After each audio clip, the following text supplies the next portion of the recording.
everyone, my name is Ben Eady. I'm the online media manager of ModernAnalyst.com, the premier online community for business analysts. I'd like to welcome you to today's webinar entitled How the Business Analyst Can Succeed in a BPM World, Creating High Caliber Business Processes. Today's featured speakers are Todd Miller and Thea Toure from Handysoft Global Incorporated. The webinar will last approximately 60 minutes, including the Q&A session. So make sure you submit your questions in advance using the questions feature on the webinar software. I'd like to say thank you to Handysoft for supporting this event, and at this time I'll turn it over to Todd and Thea to get us started. Welcome everybody. Thank you for taking time out of your busy day to join us. Just by way of a little background, I have been involved in the business analysis world as well as systems analysis and project management for probably more years than I care to admit.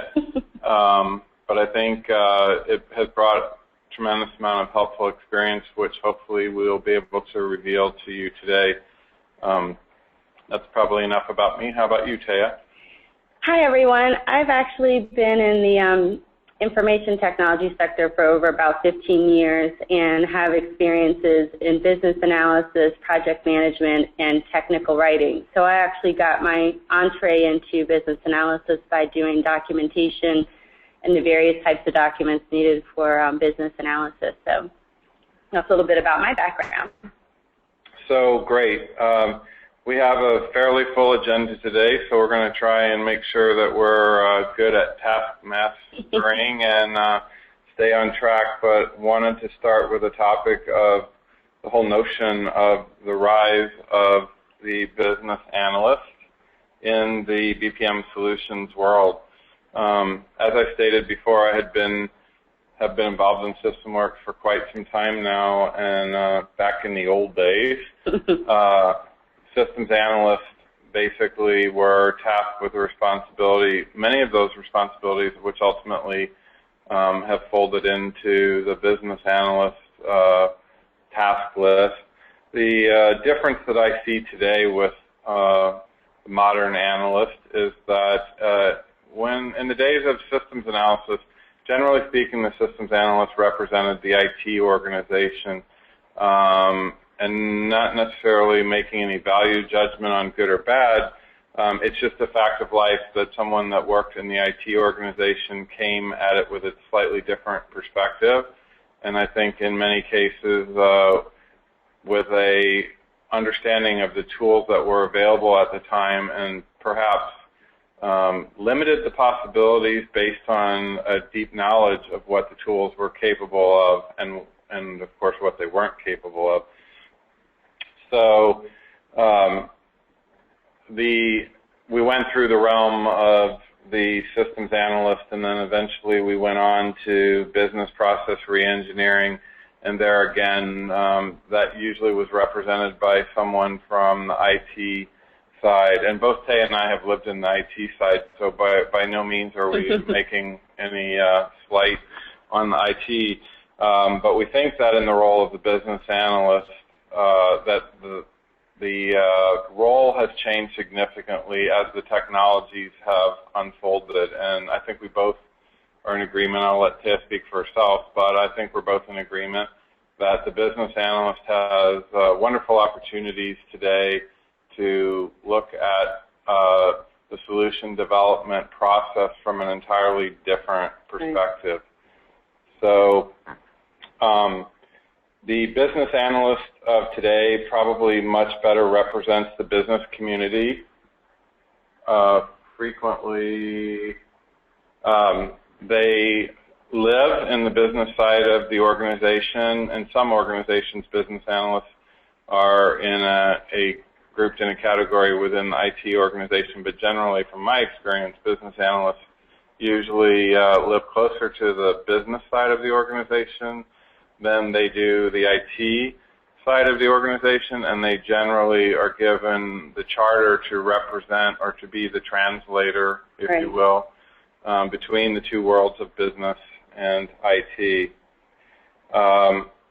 Generally speaking, today's business analysts really, if they're doing their job well, in my opinion, look at the process requirements first and technology as a secondary factor in the decision-making process that's involved in bringing any solution, any IT solution to fruition and production, but in particular, business process management solutions. So with that in mind, what has happened from our experience and exposure is that the business analyst has become a very critical role in the rollout of solutions in contemporary IT development. There are many flavors and titles that come to the business analyst role.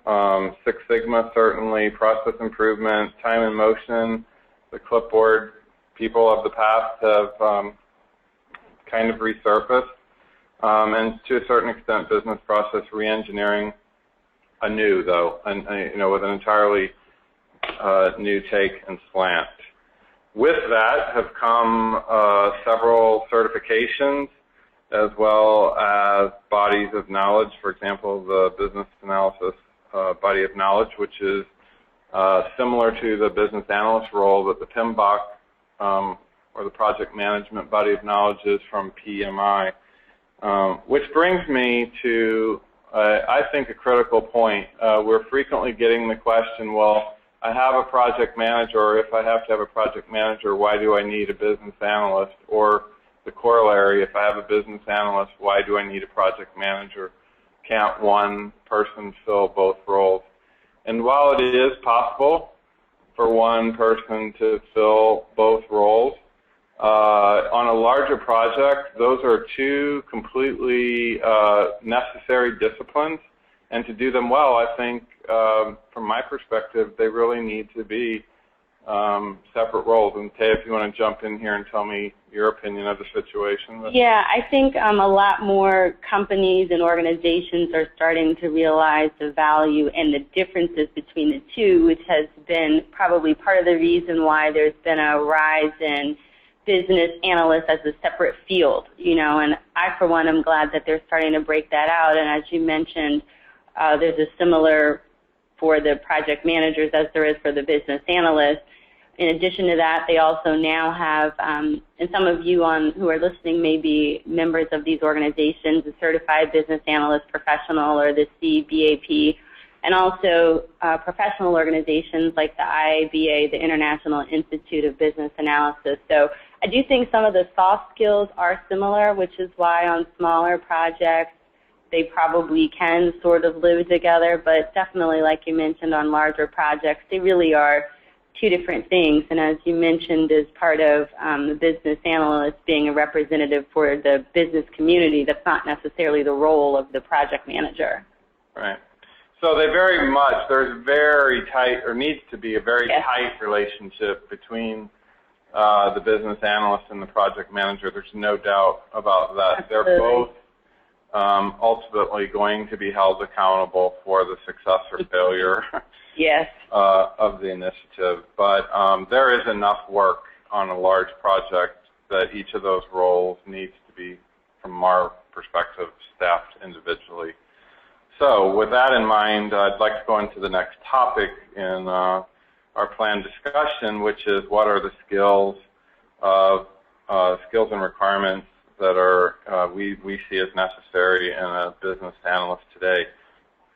Well, the whole topic of skills could be a webinar in and of itself. We're going to maintain our focus here today on the skills of a BA as it pertains to BPM initiatives or business process management initiatives, because there are there's some generic skills or background skills that apply to all business analysts, and then there's some, we feel in particular, that are particularly helpful in a business analyst who is going to be focused on requirements gathering, business process management initiatives. So clearly they are number one, and then these aren't necessarily in the order of preference. I'll come back and make a comment about that later, but the ability to articulate the desired outcomes of the project or solution through a process flow is clearly a very necessary trait.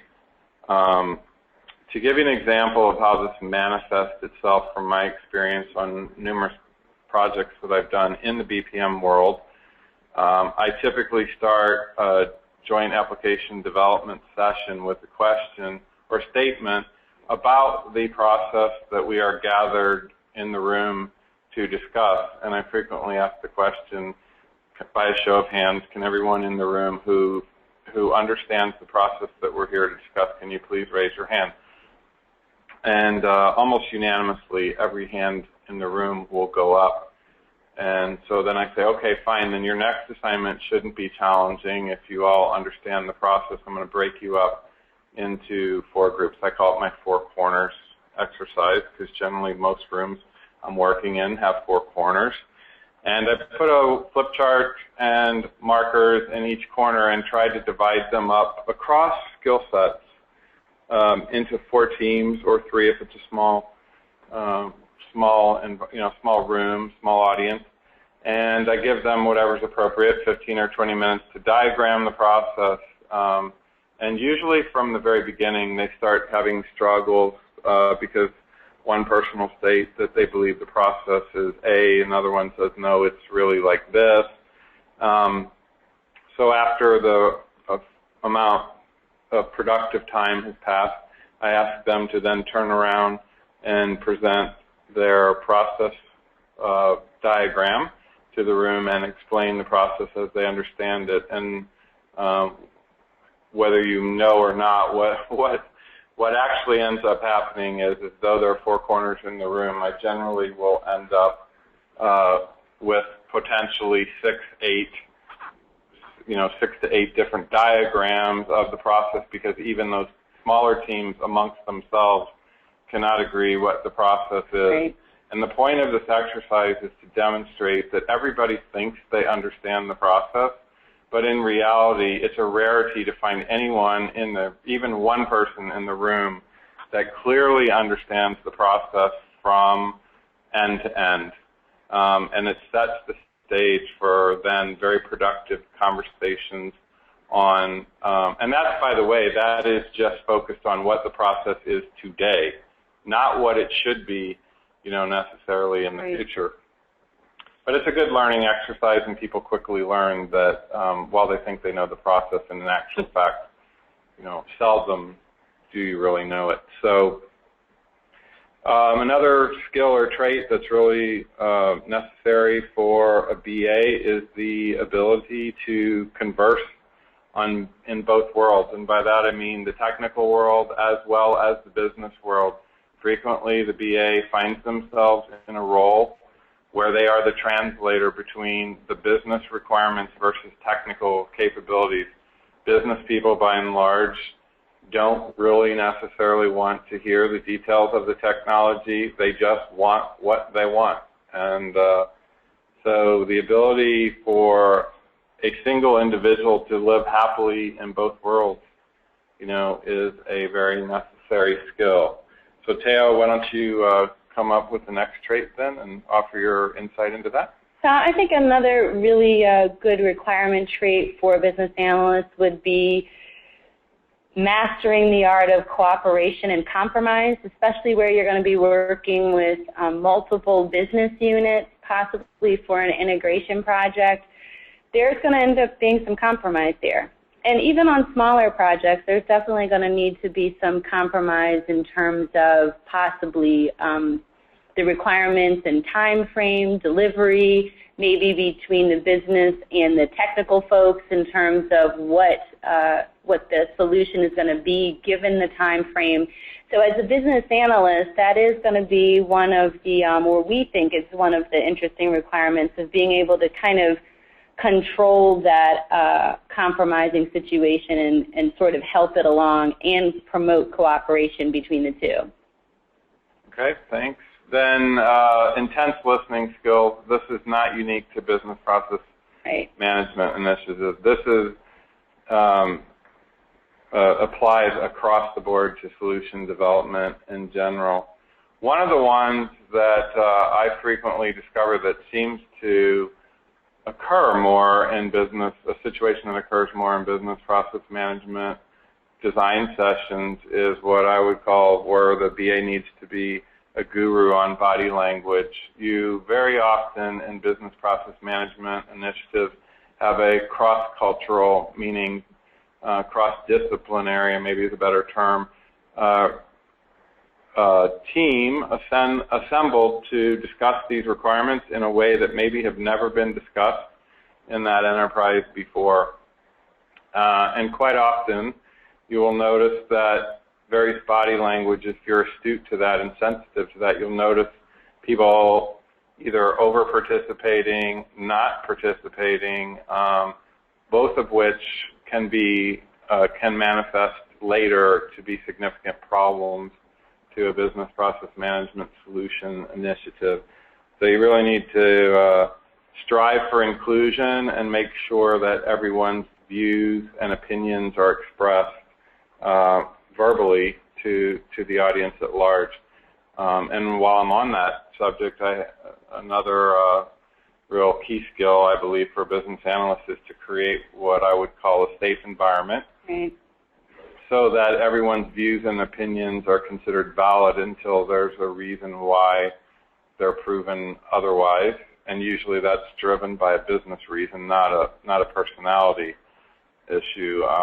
One of the ways that we try, as much as our clients will let us, to create this safe environment is to ask people to check egos and titles at the door. When we're working on these design sessions, we try to create the environment where everybody in the room is equal. That doesn't mean that you treat your colleagues with any different respect than you normally would, but certainly what you'll frequently find is those of lesser title are intimidated by those of greater title, and unfortunately the people of lesser title quite often really actually know more. In much greater detail how the organization actually operates. And you need and want their opinions, but you need to create an environment where they feel safe to express their viewpoints and their opinions. So generally, I'd say most of our clients are really good about that when they understand why we're creating the situation, or also creating a blue sky environment where every idea is valid, every requirement hopefully well-founded based on needs more than once, but at least makes it on the list so that you're not limiting your solution alternatives prematurely. I guess it goes without saying, but I'll mention it anyway, that you probably can tell by now that this requires an intense focus on facilitation skills. And so I said I didn't have these listed in the order of importance, but I would say from my perspective, and Taya, you can weigh in from yours, that facilitation skills in general are probably the most critical, or the lack of facilitation skills, probably the most critical failure that really could occur with business analysts today trying to target solutions with. Yeah, I think facilitation, and also we mentioned earlier compromise and articulating desired outcomes, because I think all of those together, the lack of them is going to be a great point of failure for your project, because you still need to be able to capture what it is that the business is wanting and be able to somehow document that in some sort of process flow that makes sense, and realizing that that's going to take a little bit of compromise from both the business and the technical side as well. All right, so to wrap up this entire section, and I'm saying this sort of tongue-in-cheek, but quite often the business analyst at the end of the day feels like they're really a part-time therapist.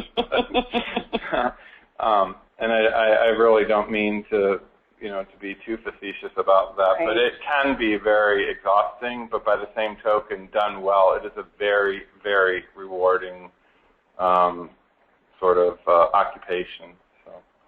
So I think for summary of the skills, it does sound like most of them are not technical skills. I mean, that certainly will be a benefit to the business analyst on the project if they do have some technical knowledge, but knowing how to code and knowing how to design databases is not necessarily one of the key requirements for successful business analysts. Right.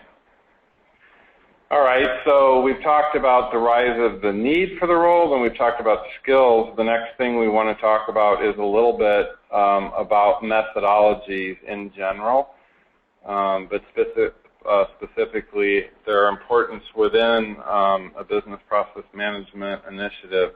We are going to go a little bit out of order and leave some of the project management stuff to later in the webcast, but so that you don't feel like we're glossing over that, we certainly espouse,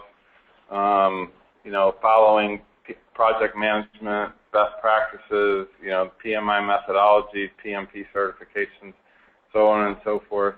But we're going to circle back to that in just a little bit. You certainly need to have a requirements methodology that's both chosen and followed. From my perspective, and I'll let Teo weigh in here, I just have found for me and for my clients that the use case methodology is the one that I frequently find the most useful, but we don't always get a choice. Right. My choice of use case methodology for requirements stems from the fact that well-documented, well-crafted use cases can be converted easily into well-crafted test cases, lend themselves to being quickly and easily listed and categorized or cataloged, I should say, on a requirements traceability matrix. But having said all of that, what really matters most from our perspective is that a methodology has been chosen, right, as bought into by everybody on the team, and is in fact in place and enforced. So Taya has some differing opinions on different methodologies. She's recently found herself, directed to use, might be a good way to put it. Yes, sometimes, and I'm sure many of you have had this experience, you are not necessarily given a choice of what type of method you're going to use or how you're going to capture requirements. But I do think that if given a choice, I probably agree with Todd that the use case requirements gathering method really works best. And I think it definitely keeps the business community in mind. It puts them at the focus of it in terms of designing use cases. And certainly if the business analyst is going to be the person who will be creating test cases, then you may as well lay some of the groundwork and get the most for your time by using use cases to gather your requirements. But I do think, and we mentioned this as well, iterative. Once you, and you all probably know this too, that you're not only going to get the requirements one time. So there's not just going to be one meeting with the business community or the business users and that's it. I was telling Todd, I recently, actually as of this week, had an experience where I'm working with the business users, the project manager, myself, and the business user and I met, and I thought that we had gotten some good requirements from the meeting, but as I started to put together the use cases and the screens, I realized we actually need a lot more detailed information. So I have to go back to the users and get more information, and I actually have more work to do on that same aspect of the project, and I'm sure that I'm not going to be done with it even after I give it to them. And as Todd and I were talking about it, lots of times people need time to think about it, so once they've had a discussion on it, they go back to their desk, start working on it, and think, oh, yeah, we actually need to have this included, or this is really a requirement for this process. So definitely to think that the requirements are going to be a one-time thing is probably not true, and it's certainly easy to update if you're using use case scenarios.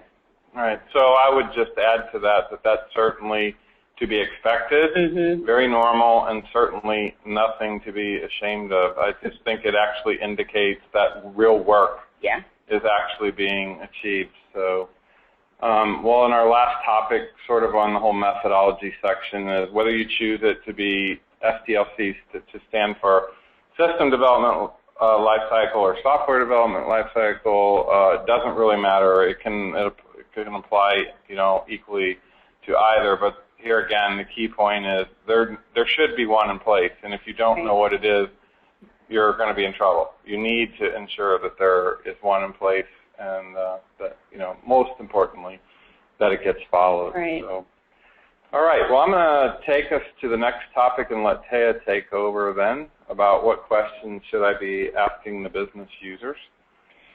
So some of the things, and we probably learned this in some of our earlier writing classes in school, you can easily start with the who, what, where, when, why. Why. Right, why, to help drive getting some good requirements in terms of meeting with the business users. So that you could never go wrong as a starting place with asking those questions. And we were joking, but not really, with the why, because the more you ask that, I think that just kind of drills down and gets to more specific requirements and answers from the business users.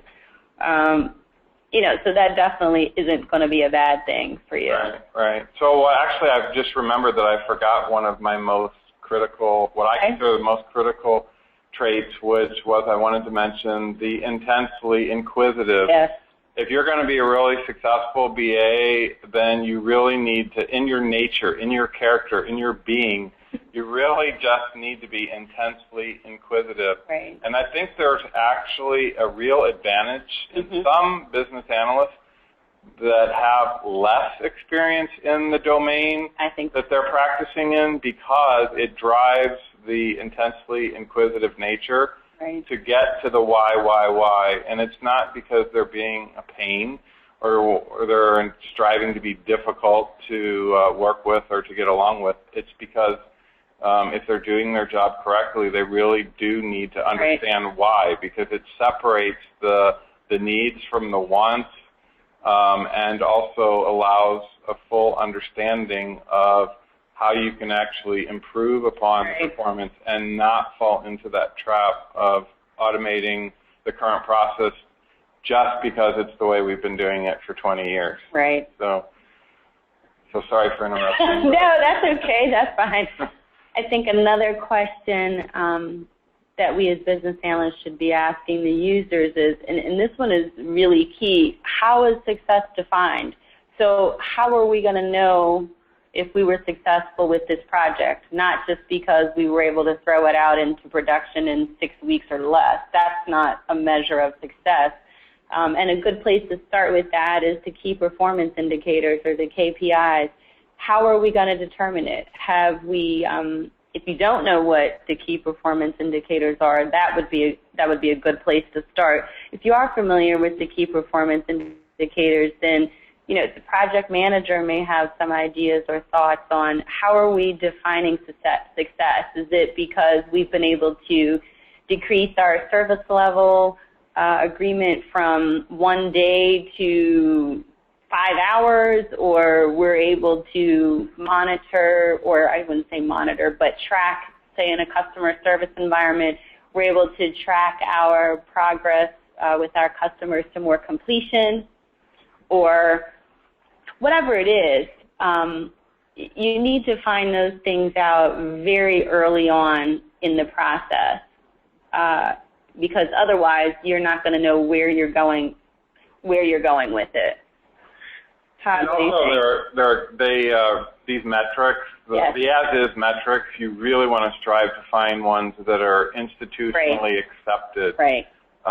You don't want to be having to go back after the fact and trying to justify the project based on metrics and by that I mean, for example, if you're working on a solution that's solving some big corporate pain in the enterprise or whatever, then that should be well known and documented so that you can actually, prove that the solution really is improving upon that pain, and then not just something that pulls out of some person's drawer that, it needs to be accepted, and metrics that were available prior to the start of the project.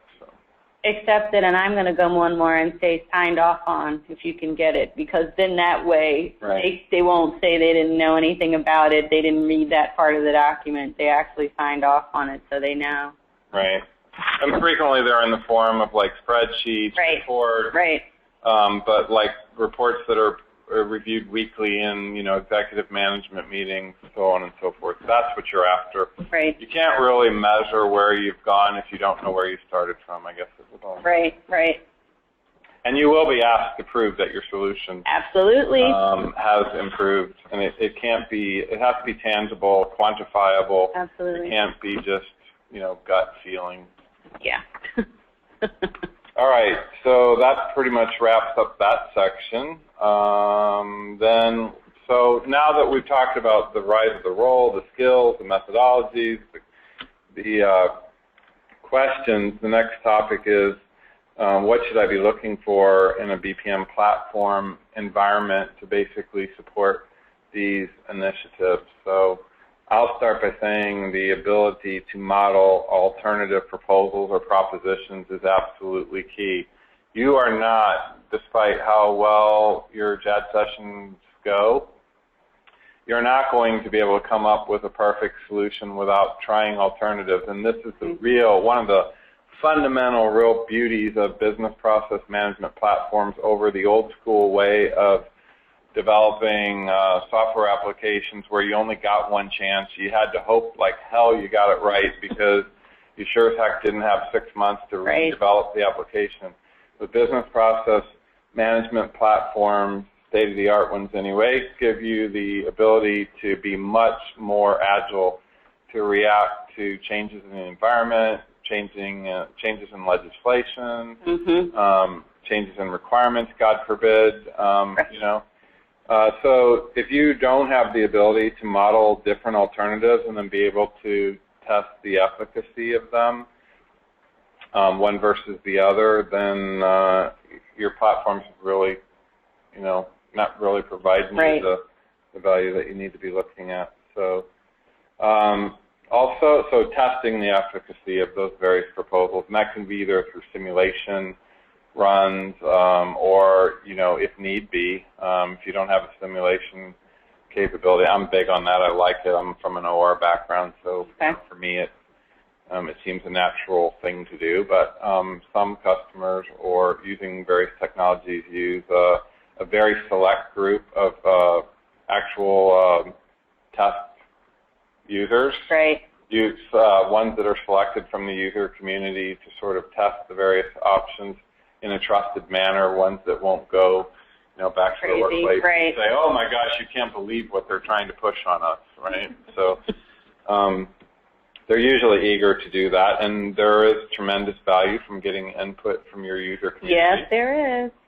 Early. I was just going to say early rather than later, definitely. But then also certainly the ability to quickly put well-founded solutions into the user domain. So I think this probably, to me, was the most fascinating thing about business process management platforms is it has cut the development life cycle down to, weeks or certainly, very few months on pretty large projects. So, and by that, when I say put them out quickly, I don't mean, I'm not advocating that you're throwing flop over the fence. I mean, these are you've tested several, 3, 4 different alternatives for every process. You've picked the one that you think best meets the needs. You have metrics to prove it. You can defend it, and then you put it into production.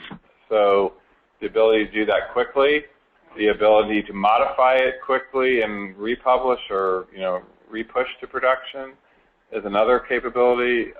The ability to roll back.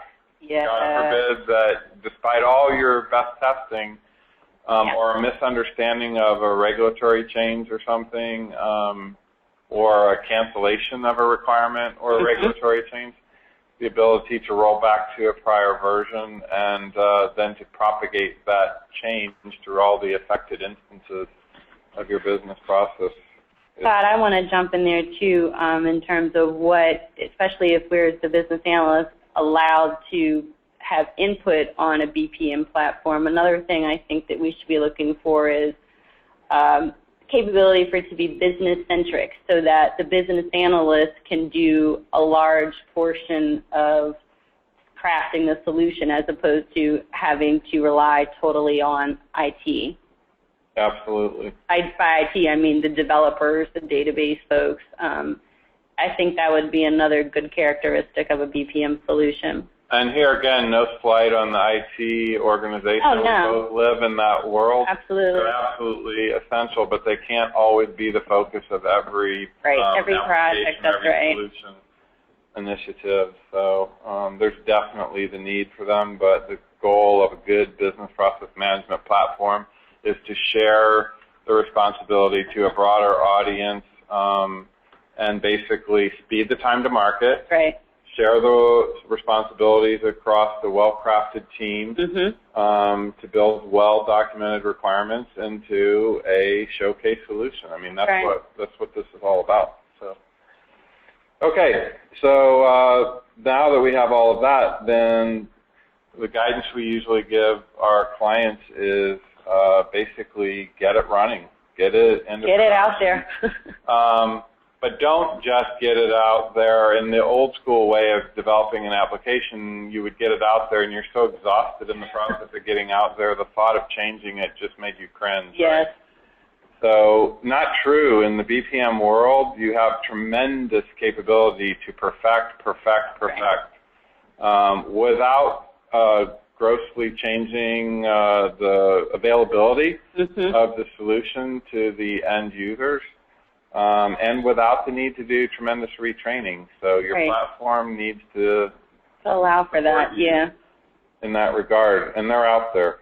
So, like I say, in the old school system development lifecycle, using the old, Borland, Delphi, and whatever, pick your C++, Power Builder. They were so code intensive that really to change them was tremendously painful. Right. I personally, for one, am glad those days are gone. All right, so now we have discussed the various platform components.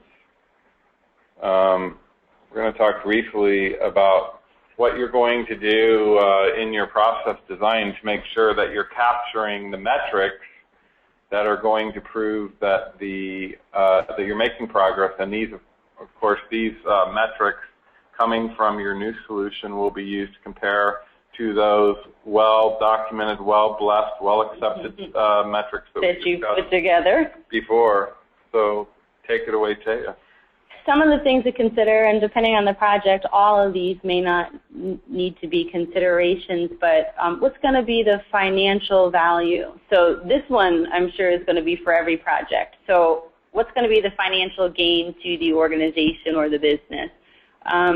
Usually it's about saving money, right? So if you're able to capture that type of metric, and a lot of times, and Todd actually mentioned this a few minutes ago when we were talking about what kinds of questions we should be asking the business user and key performance indicators, a lot of times those things will be in the form of reports, but any place where you can show financial value added to the business, that's going to be a plus for you. People love to see those types of metrics, and these are actually at the bottom of the list in terms of baselining, but where are we now and where are we going to be when we get in this new solution?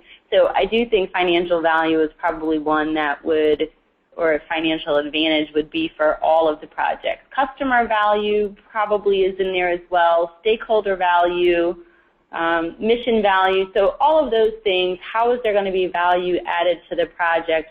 And again, a lot of those things will be in your key performance indicators, and the output will be in the form of some report that management or whoever is going to be looking at on a regular basis, whether that's weekly, monthly, or quarterly. But that is part of our responsibility as business analysts, is identifying what those are and building into our solution ways to capture that output. Todd, do you have anything else you want to add to that? No, I think I probably beat that one. I'm big on metrics. So, I've suffered the pain of not having metrics, so it's not an area I'm willing to compromise on. Metrics. So. Okay. All right. So then I told you earlier that we would circle back to the project management things, which right. As a PMP, I feel compelled, Absolutely, you have to give a nod to that. Give a nod to what you need to actually have in place before you attempt to start a project. So previously, when we were talking about the JAD sessions and all of that, that was a little bit preemptive, but at that point you actually have already started.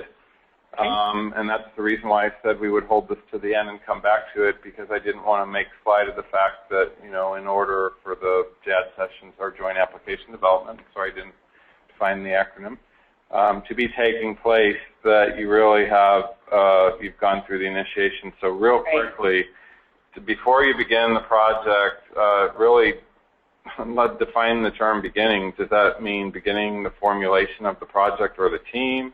Beginning the project itself, beginning the development? In our particular case here, we're talking about beginning the project solution development life cycle. And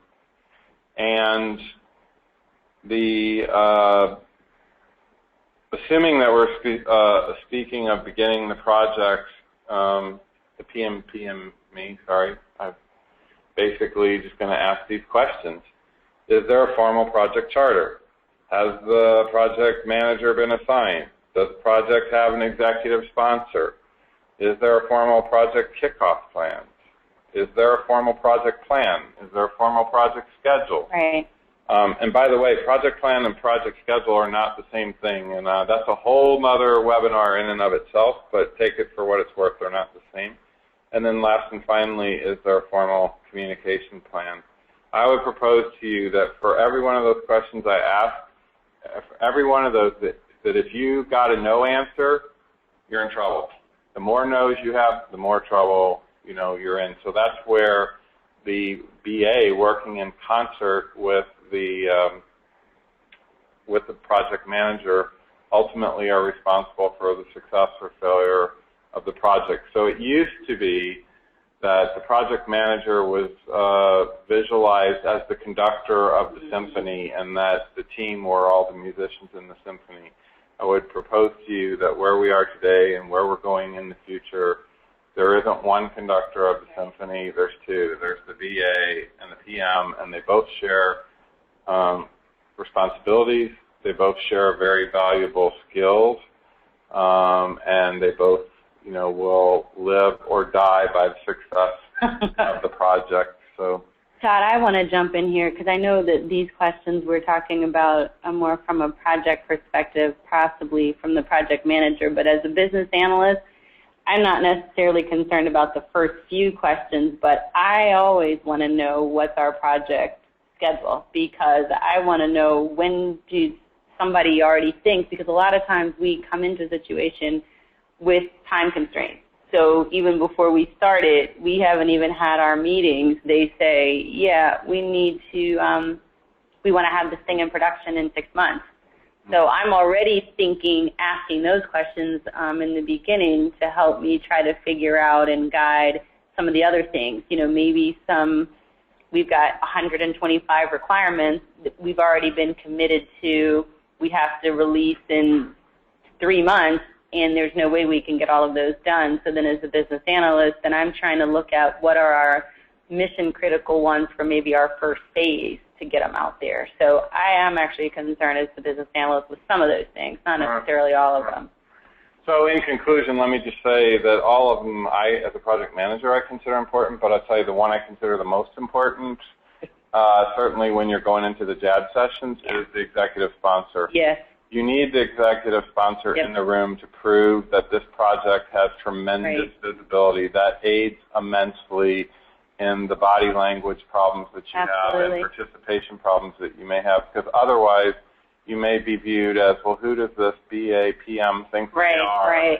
When you're speaking on behalf of the CEO, and the CEO or the CFO or whatever executive it is, comes into that room and joins forces, that sends the message that this has high-level visibility and your participation is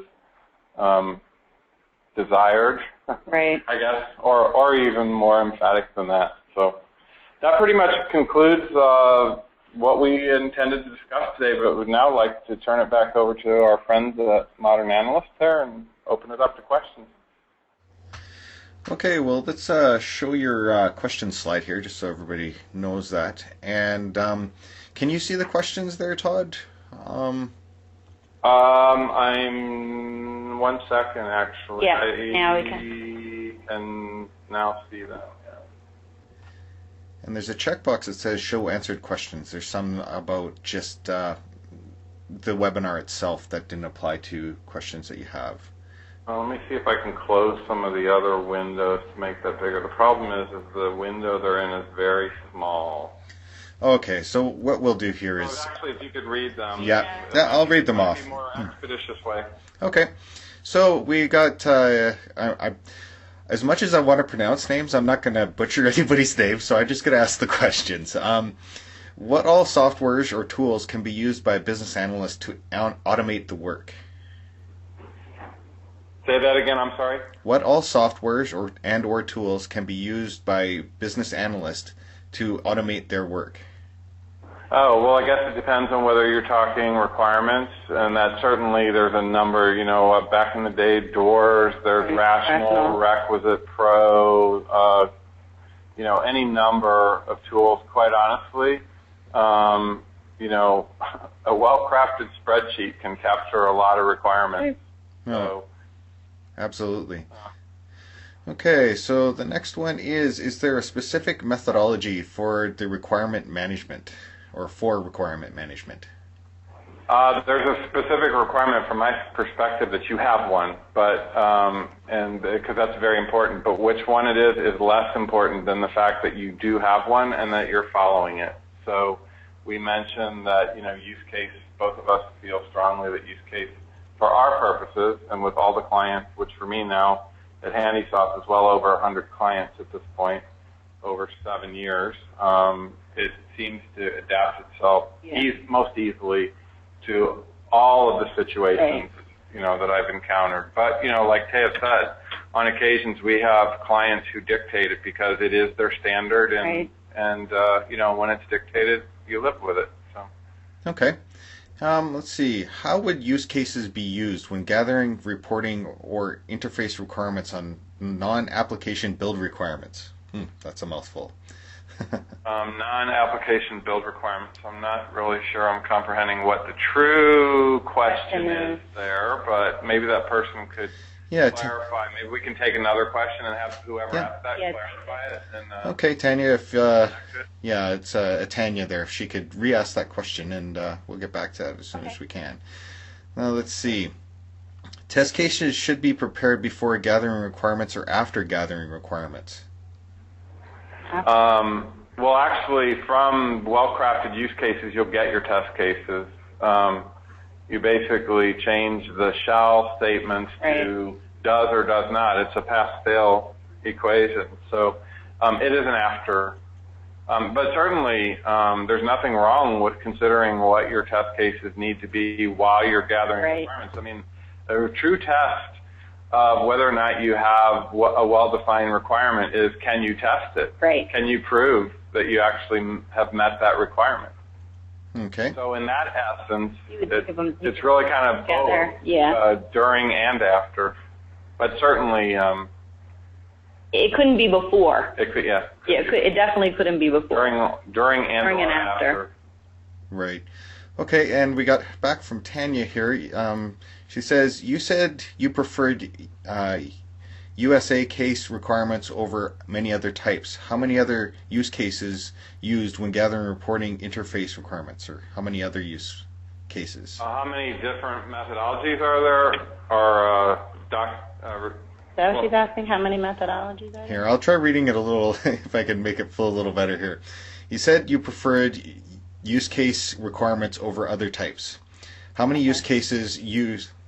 How are use cases used when gathering and reporting for interface requirements? There we go. It was my reading. Okay, so let me just kind of explain in brief for people that may not be familiar with use cases, because that's quite a lengthy topic, but one that's well worth learning as a BA is how to write use cases. But basically, it starts with what is the overall objective of this requirement? What are you trying to achieve? who does, and so that's the objective. Second part of it is who are the actor, who's the actor or actors, meaning who does it involve? Is it like customer service representative? Generally speaking, we're talking job titles or job roles here, not individual discrete usernames. Right. What system or systems of record are affected in order to meet that requirement? You might have integration requirements with, PeopleSoft or ERP system. And then basically what is the flow that you need to go through in order to prepare or present the information? What is the intention of the activity? When you actually think about a process model is comprised of many different activities. And in the case of a human activity, what do you expect that user to do at that particular step in the process? What screens are they looking at? What data values do you need to provision for them? What are you providing them when it starts up? What are they providing you when they're completing the activity? And that's for a human activity, but you have those activities for system-to-system activities as well. So hopefully that... I think so. She has like a little extra here. She says, when the requirement is for reports or interfaces, how are use cases beneficial? Same way. Same way. Exactly the same way, only the difference is the participant isn't, or the actor isn't a person or a role, it's actually the report itself. Right. Okay, cool. Is there any criteria, measure or otherwise, that you can tell you are done with an elicitation? From my perspective, is basically, number one, can it be tested? Does it drive metrics that prove you've met the measure? And even then, that doesn't 100% guarantee it, but remember, if you're doing this correctly, you're getting all of this signed off by not just the business side, but the executive sponsor, so all the stakeholders. And if they have questions about it and they don't understand it, then you're not done. Okay. It needs to be clear enough that they fully comprehend that what they're getting is exactly what they've asked for. Right. No, that makes a lot of sense. Is there a specific format for minutes of meetings? There are several different ones. Whoever asked that question, if they want to send me an email or whatever, it's really project specific. Yeah. I think probably some of the government projects we've worked on have a very specific. Yeah. We don't get to pick. Yeah, requirements, but usually that comes from the client themselves. But we do minutes. They're very important, and if some minutes in any format are better than no minutes, for sure. And if they're looking for the basics, I mean, certainly they can go ahead and contact Todd, but if they're wanting to know what would be the minimum things included, it would be title of the meeting, date, who attended, purpose, what was discussed, action items, next steps. What got closed, what's still open, Right. Who's got the ball, and when is it going to get done? All of that. Yeah. Right. Okay, is BPM a process for BAs or a tool? Ooh, that's good question. You gotta love those, don't you? Yeah. I'm with you, Todd. I think it's both. It's not a tool in terms of a technology that you're going to bust open, but I do actually think it's both, though.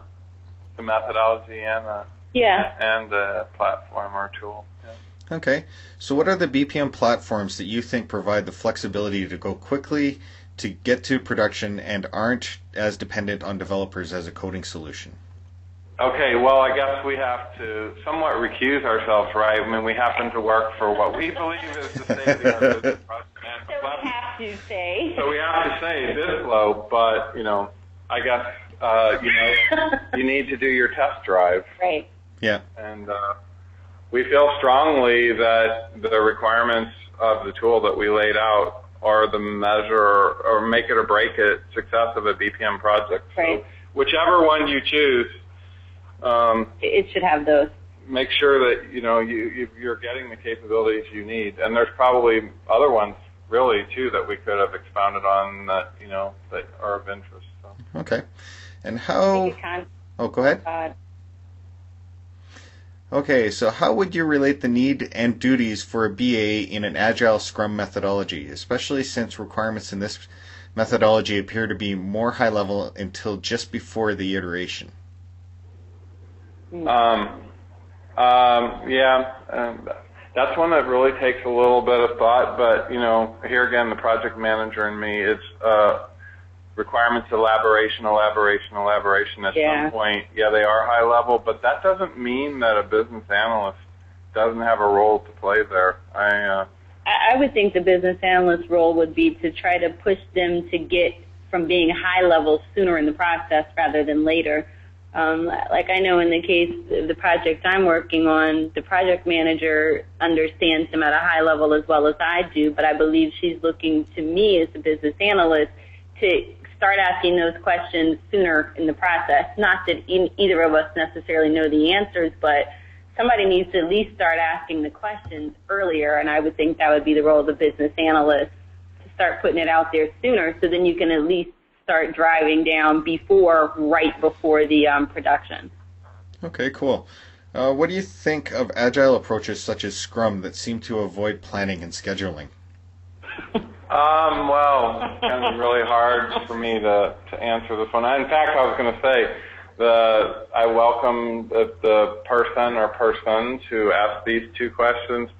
They would like to get in touch with me. I would actually like to, actually investigate this, a little bit further. We don't really have the time to go in that much detail, but I'm by nature a disciplined person. I represent an organization that's disciplined. I have a PMP that requires discipline. I follow the PMBOK, which is discipline. So, of course, I'm not really hugely receptive to lack of discipline, and I think lack of discipline ultimately, in many cases, is the number one project killer. Having said that, I don't think that means that you throw Scrum and Agile development out the window. I just think it means that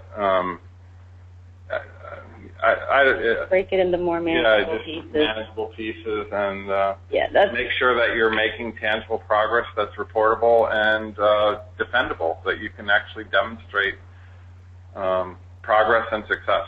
Yeah. Okay. Now, I think this one was already answered, and correct me if it hasn't, but I'll still read it out. Should test cases be prepared before development or after development? Oh. That one wasn't. It was a different one. Yeah, okay.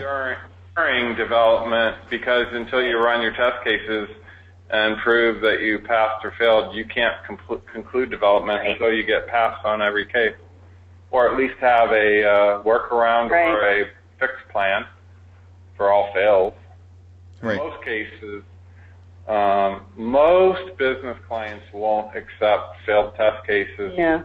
Won't allow a solution with failed test cases to go in production unless it's such a technical challenge that they're willing to shelve it to a phase 2 or something. But that's when I say you need to have a workaround or a closed plan. Okay. What BPM training course or text do you recommend to get BPM experience? This is an excellent question because I have been spending a fair amount of time actually trying to find a book that really is like the epitome of, if I were, going to recommend a textbook on BPM or business analysis or use case methodology. And the honest to God truth is there isn't one. I've searched Amazon, I've Googled, and there are tutorials and stuff like that you can find online, but you're not going to find a book. And it's certainly, Q, Cybex, all these aftermarket IT-related books about, all the different software development technologies. I just expected I would be able to go out and find such a thing for the BA modeling and, Well, it sounds like you and Taya should start writing then. That sounds like it sounds really good, but that takes time. No, absolutely. Okay, are there any requirements, template, roadmaps available to download that show all the steps from any project from the beginning to the end, regardless of which methodology to use? There are, but it takes some Google searching to do it, and what you'll discover, whoever asked that question, let me just tell you, you're going to have to adapt them because you will find, so like when I started really using the use case methodology very heavily, it drove me a little bit crazy because it wasn't until I downloaded about 5 or 6 templates that I really started to be able to sort of grasp what use case methodology is really all about. And then I decided that I really didn't like any one of the 6 I downloaded, so I took the best. And combined some. Yeah, the best of each and combined it into one, which for the most part, I tend to use with every client in the absence of them presenting me something else. But I still find that even on a case-by-case, project-by-project basis, they frequently require minor customizations. Right. Okay. But they're out there, I'm going to do one more question, and then we're going to tie up this webinar. And there are a few more questions left over. So what I'm going to suggest is that if you look at your screen, you can see the emails of Todd and Taya. Craft an email and send it off to them. I'm sure they'll be more than willing to answer them. Absolutely. And in the last question we have, is BPM in general a process-centric method in capturing and managing requirements, or is it the same level or replacement option to do the SDLC process framework? No. I'm trying to sort of, can you... Want him to read it again? Yeah, sort of. Okay. That's quite a mouthful, but it is. I thought I was on the right track, and then the last bit. No.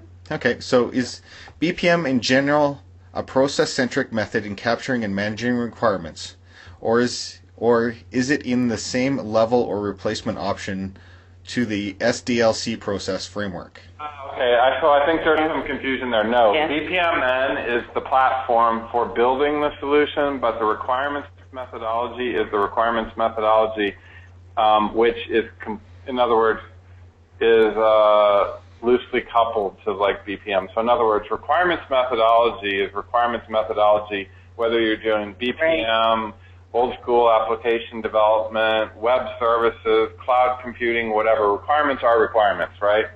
And BPM is a solution platform that is ideally suited to the development and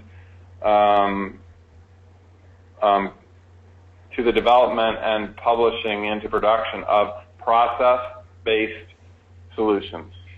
And I think the last part of that question was about SDLC. So BPMN and SDLC, given what Todd just said, they're actually not the same thing. Like, you can't do a replacement for that. They don't replace each other. Yeah. Okay, very cool. Well, thank you, Todd and Taya, for a very informative presentation, and thank you, everyone, for attending today's Modern Analyst webinar. I wanted to point out that the webinar, along with slides, will be archived at ModernAnalyst.com within a few days. And this concludes today's event, and we hope you have a great day. One last little tidbit is if their questions were not answered, feel free to email Todd or Taya, and, you have a great day. Thanks, everyone. Thank you.